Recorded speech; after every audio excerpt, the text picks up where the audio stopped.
It's Tuesday, the third day in December, and that means we are officially in the Yuletide season. A hearty welcome to all of you watching, wherever you are in Jamaica or indeed around the world. This is Jamaica Magazine, and I'm your host, Adrian Atkinson. Coming up, making healthier food choices for a better lifestyle. We'll have that and more. Stick and stay with us. Virgin, the road signs make the traffic environment safe. The green light means go.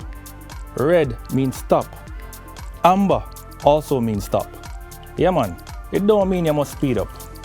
And get this, even if the light's on green, when the traffic is thick, don't bother move off and block the intersection. And please, don't stop on a pedestrian crossing. Look out for children, the disabled and the elderly. Follow the signs so they all can arrive alive. Be a good road user. Obey the road signs and look out for each other.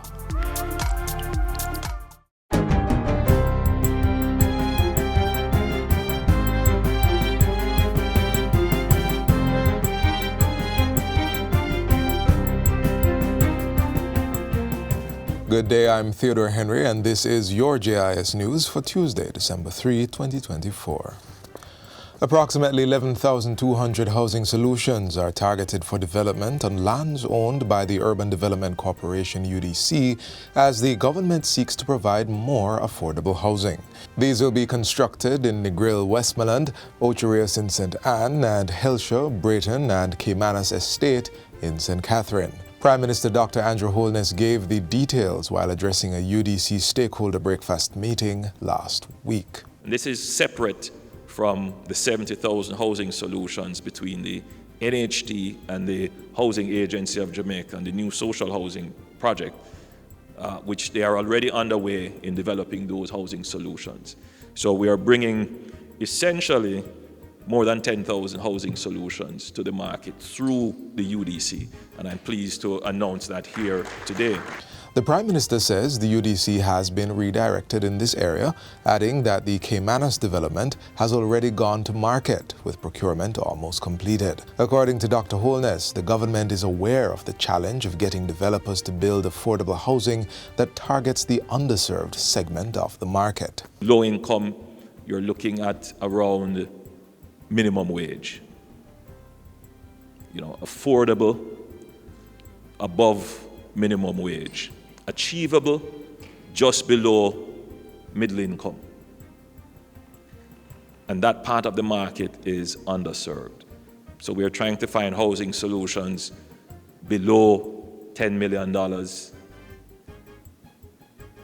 as the average, up to a maximum of $13 to $14 million as the ceiling. I think if you get housing within that sweet spot, then you begin to address the critical demand that exists in the society. This is now when you would start to serve, your hairdressers, your mechanics, your gardeners, your helpers, those persons who have not been served. Meanwhile, Prime Minister Holness is reiterating his charge for the UDC to accelerate the process of making underutilized lands owned by the agency available for business development. He urges the UDC to ensure that all properties are utilized in ways that support the private sector. We know that the UDC itself will not be able to utilize all its assets internally, and therefore it must utilize the public-private partnership framework to have its assets utilized, or to divest them if they are not using the assets or if they are not of immediate strategic value. So in effect, I'm saying to our stakeholders in the private sector that you should sharpen your pencils and come with proposals. And the UDC will also be making requests for proposals to utilize underutilized, unutilized, or non-strategic assets for the UDC. Prime Minister Holness says he is pleased that engagement of investors for the Raintree Commercial Complex in the Caymanas Estate area has begun. This, he asserts, will complement the development of the Special Economic Zone by the Port Authority, which comprises 60 acres. $750 million has been earmarked to purchase generators to power critical water pumping and treatment plants come next year. Minister with responsibility for water, Matthew Samuda, says this is to support a more reliable and uninterrupted supply of water, especially during natural disasters. The decision to purchase generators was reinforced following the impact of Hurricane Beryl on the country's electricity grid, which affected the National Water Commission's ability to provide the commodity to critical institutions. These facilities are critical or are being determined based on two factors. One, quite simply, which facilities supply hospitals, and two, which facilities ensure that the NWC earns for the month when there's a particular issue. So it has to be based on the scale of persons or the number of persons that are supplied by a particular system, as well as on the lines where you have hospitals. Minister Samuda emphasizes that while $750 million is a start, it's also not enough, and encourages the private sector and other local and foreign organizations to assist.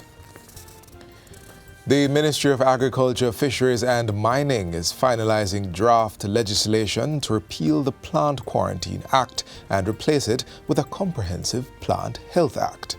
The current Plant Quarantine Act focuses on controlling the importation of plants, plant products, and articles that may threaten Jamaica's agriculture. But according to Portfolio Minister Floyd Green, the new Plant Health Act will adopt a more modern approach, aligning with international standards and addressing the overall health and regulation of seeds. We've been at this for a little while, and I'm very happy that now we're at the final draft, which I do hope we'll be able to take to Cabinet in this month, in the month of December, and lay before Parliament before the end of the financial year in March.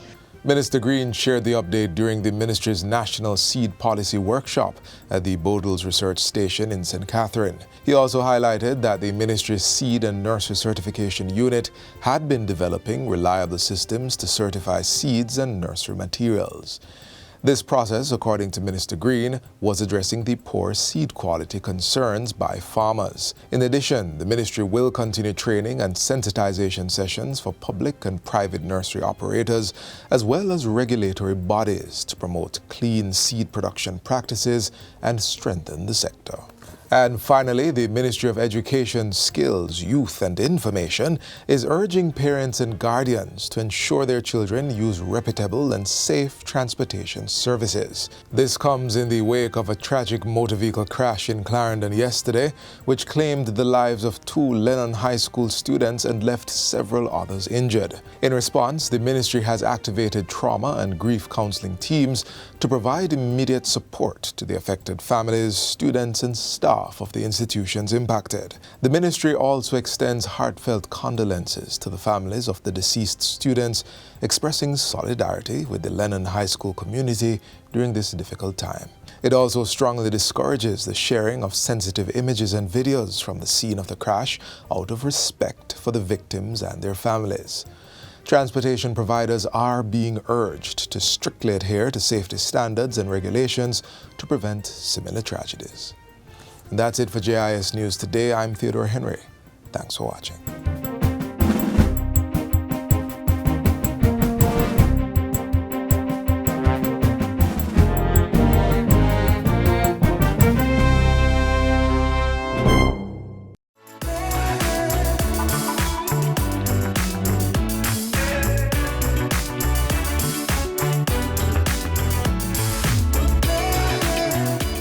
As usual, we aim to keep you informed of the latest developments taking place in the office of the Prime Minister. It's time for Jamaica House Weekly.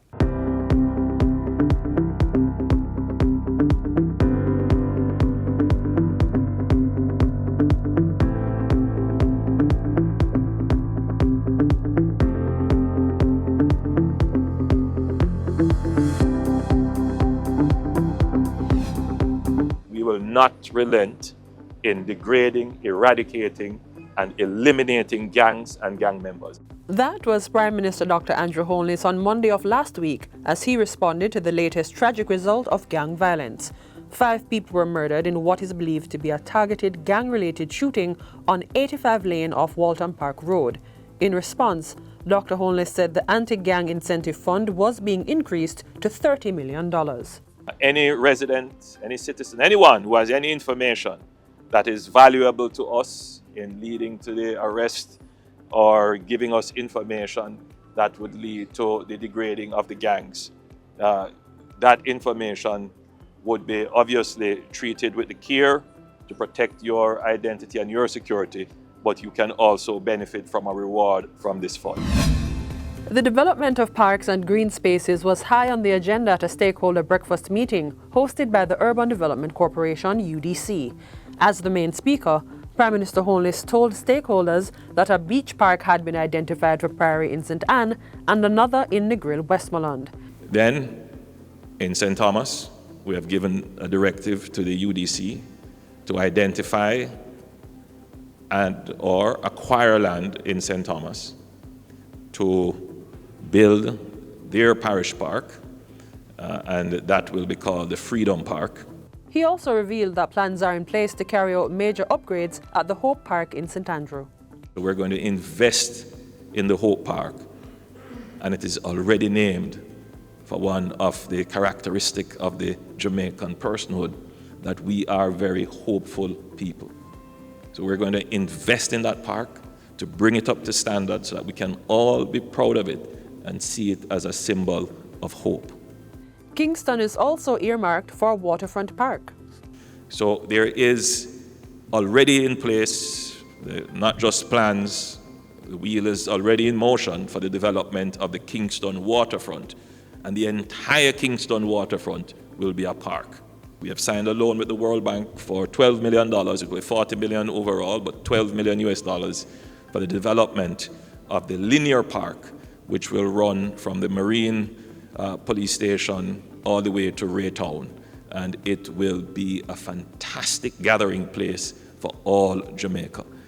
In the meantime, development on the Portmore Resilience Park is now 30% complete, and opening is projected for October 2025. Prime Minister Holness is reiterating his directive to the UDC to accelerate the process of making underutilized lands owned by the agency available for business development. He urges the UDC to ensure that all properties are utilized in ways that support the private sector.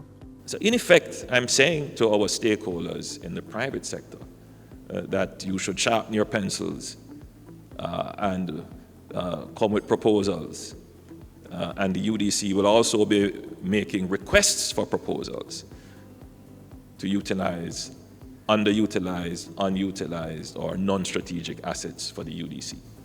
Dr. Holness says lands owned by the UDC are also being considered for housing development, especially in areas where there is mass employment. So the UDC has lands in White House in Westmoreland, where the plan is to build 1,000 housing solutions there, and they will be of varying grades, whether it is low income, achievable, affordable, middle income. But you will have a housing solution for every price point. Approximately 11,200 housing solutions are targeted for Negril in Westmoreland, Ocho-Rios in St. Anne, as well as Hellshire, Brayton and Caymanas Estate in St. Catherine.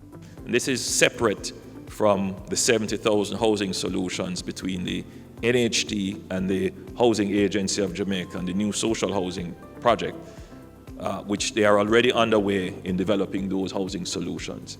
So we are bringing essentially more than 10,000 housing solutions to the market through the UDC, and I'm pleased to announce that here today. Prime Minister Dr. Andrew Holness has hailed the new Custos of St. Anne, Joseph Issa, as a visionary leader, a dedicated philanthropist, and a champion of innovation. Mr. Issa was presented with the Grand Commission and the Magistrate's role on Thursday by Governor General Sir Patrick Allen. His appointment as Custos is a well-deserved recognition of his integrity, dedication, and tireless contribution to his parish and country. As Custos Rotulorum, Mr. Issa will oversee 548 justices of the peace for St. Anne. Dr. Holness says the appointment is a recognition for Mr. Issa's lifetime of service to Jamaica, especially to the people of St. Anne. And that's it for Jamaica House Weekly. Be sure to join us next time for more of the news stories coming out of the Office of the Prime Minister.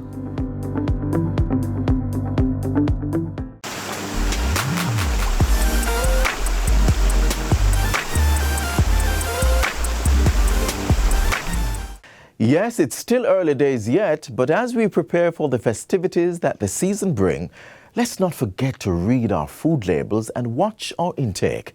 Here's a reminder from the Ministry of Health and Wellness.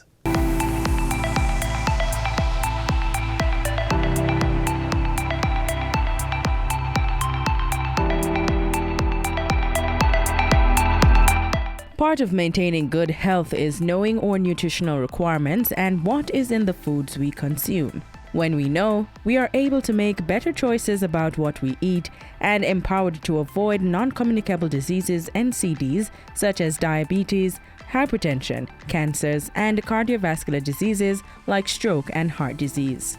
In recognition of this, the government encourages consumers to look carefully on the ingredients and nutrition facts labels on foods. NCDs is a national crisis, and what and how we eat is a contributory factor to developing or worsening. Our message, healthy eating, active living, read it before you eat it, places emphasis on educating and empowering people about the choices made for food consumption. In keeping with our vision for a healthy Jamaica, our goal is to equip Jamaicans to read food labels in order to make healthier food choices. The fact that more than 70% of deaths in Jamaica are linked to NCD conditions, which are increasing, is enough reason for all of us to eat healthy foods, exercise regularly, and get adequate rest. Like sweet music to the soul, the healthy living message must resonate, and the Ministry of Health is chiming through the airwaves with its public awareness campaign.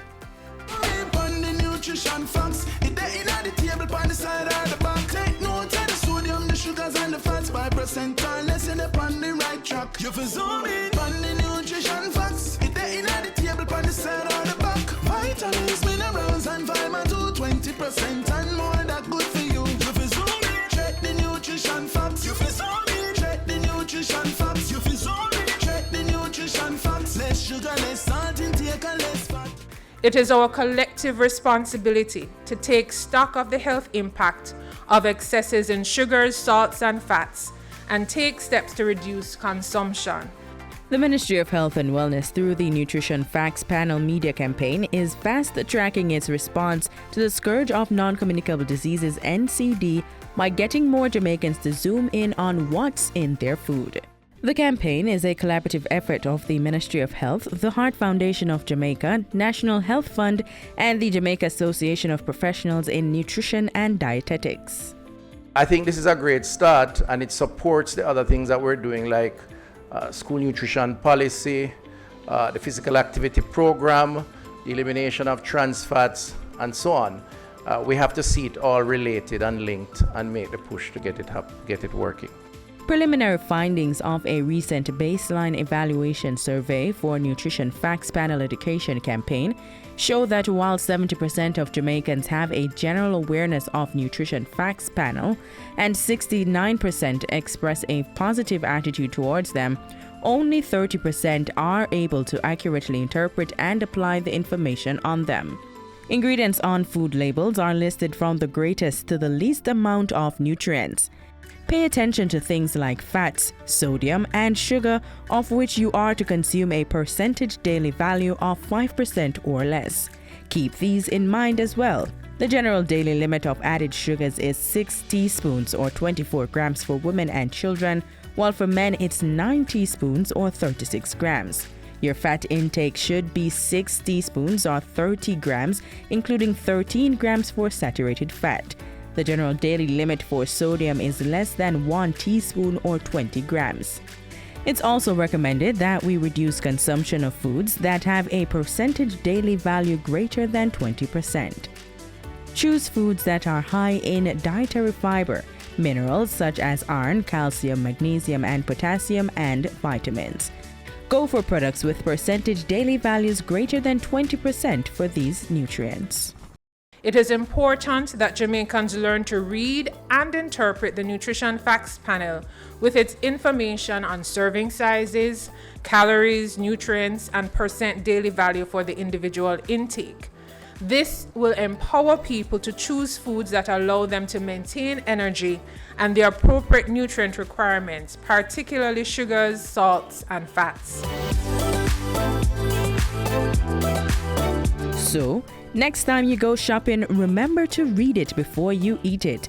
And don't just read it, do so and make the best nutrition choice for your good health.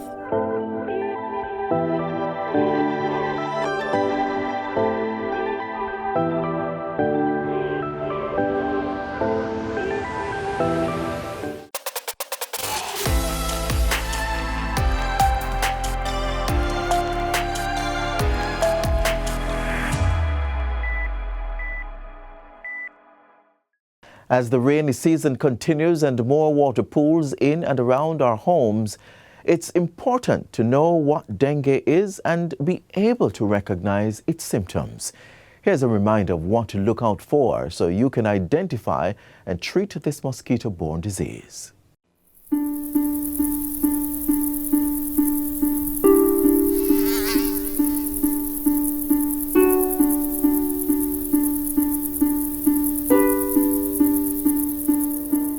Dengue fever is a vector-borne disease carried by the Aedes aegypti mosquito. It is caused by the flavivirus and occurs in either a mild or severe form in tropical and subtropical areas of the world. Globally, 50 to 100 million cases of dengue are seen yearly. Dengue is endemic to Jamaica, meaning that since its introduction in 1977, we have cases that occur every year. The cases of dengue fever, including severe dengue, can occur at any time throughout the year. An outbreak is declared when the number of cases increase above the usual that is expected for that time of the year. Dengue is transmitted to humans by the bite of the infected female mosquito. Symptoms typically begin 3 to 14 days after someone gets infected with the virus. Symptoms can last from 2 to 7 days. The incubation period is usually 4 to 10 days, and illness begins abruptly, and there are essentially 3 phases of the illness. First phase is where you have the fever. The second phase that you can go into is a critical phase, and then you have a recovery phase. Over 70% of persons who contract the disease usually experience mild symptoms. Persons affected by the mild form of the disease may experience fever of 40 degrees Celsius or higher, headache, muscle pain, and bone and joint pain.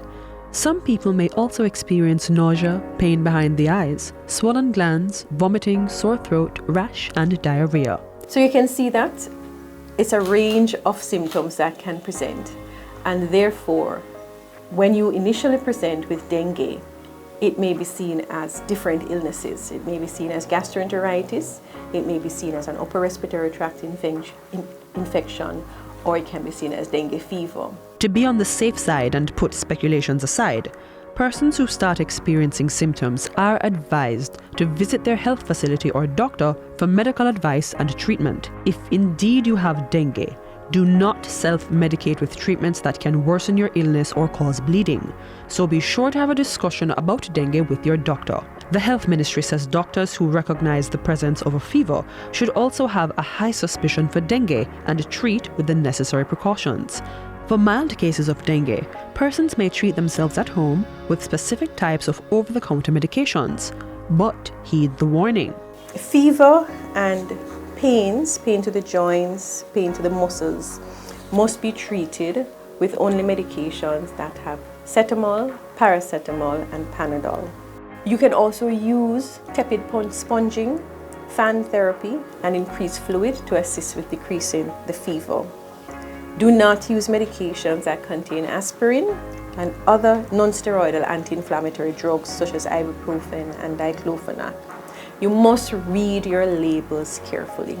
If you are unsure, consult your pharmacist or your doctor before using the medication.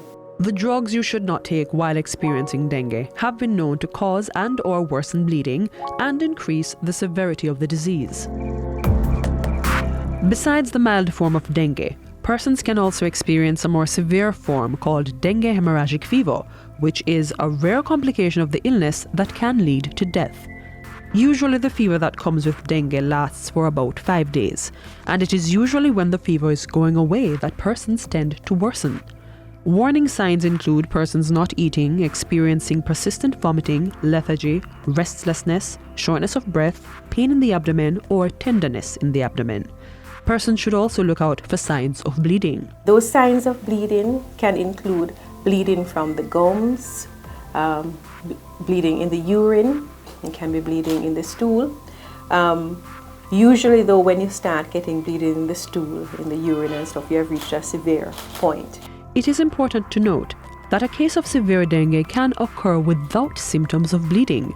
Also, in a case of severe dengue, there may be difficulty in maintaining hemodynamics, in which a person's blood pressure tends to drop suddenly and circulation to vital organs is affected. With dengue, fluid tends to seep from the blood vessels to the outside of the vessels, meaning that there is decreased blood flow to vital organs. And that is why you get the symptoms of lethargy and restlessness and pain in the abdomen. What those signs are signs of decreased perfusion to the brain. It means that enough fluid is not going to the brain because persons are dehydrated. Okay? The dehydration and the signs of dehydration are very important to treat. Persons are warned to not wait for these signs and instead go to the doctor or hospital early. People with chronic illnesses such as sickle cell are at a greater risk of experiencing severe dengue.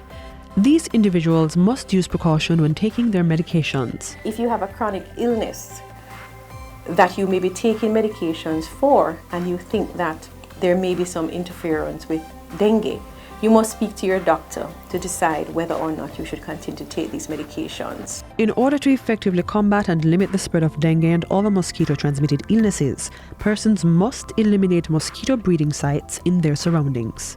Breeding sites include old tires, laundry tanks, dish drainers, covered tanks or cisterns, drums and barrels, discarded buckets and containers. Other sources are pet dishes, construction blocks, bottles, discarded tin cans, tree holes and bamboo, bottle pieces on top of walls, old shoes and flower pots. Mosquitoes can also breed in discarded toys, roof guttering, bromeliad plants, garden containers and tools, brick holes and unmaintained wading or swimming pools. Where water is stored for use, the containers must be properly covered and sealed against mosquito entry. The use of mosquito repellents containing DEET and long-sleeved clothing are also recommended for personal protection. For more information, please contact the Ministry of Health, 10 to 16 Grenada Way, Kingston 5. Call them at 876-633-8172, 876-633-7771. Information is on the web at moh.gov.jm and contact can be made by email pr@moh.gov.jm or on social media.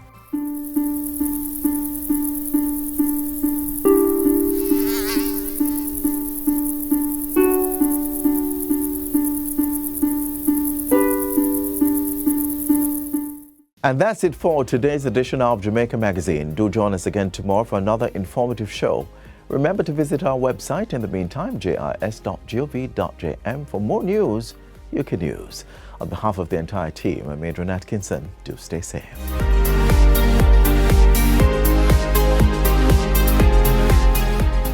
This has been a production of the Jamaica Information Service, the voice of Jamaica.